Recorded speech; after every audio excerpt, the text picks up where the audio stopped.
Yes, ready, start.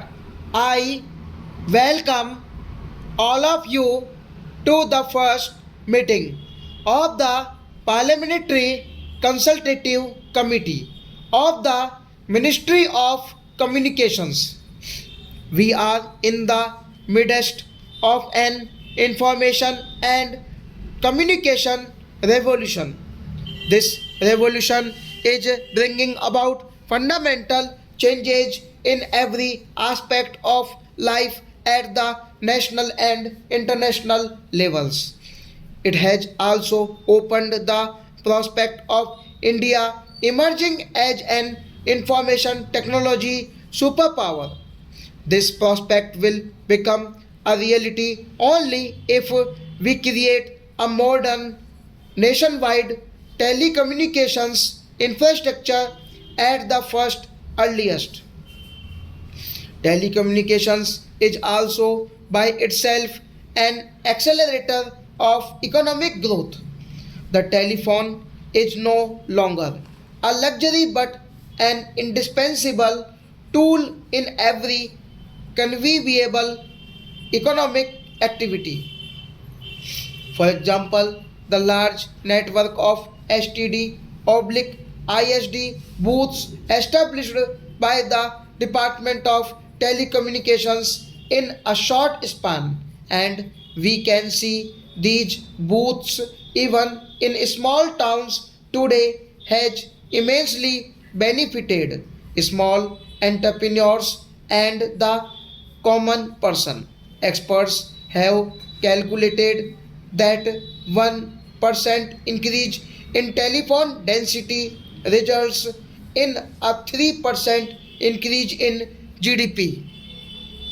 As you would make out from the agenda notes, this information and communication revolution has unfortunately largely bypassed rural India. The National Telecom Policy of 1994 had envisaged universal access and availability of basic telecom services on demand. We are way behind achievement of this base objective. The failure is most glaring in meeting the target of at least one village public telephone for each of the 6 lakh villages in the country.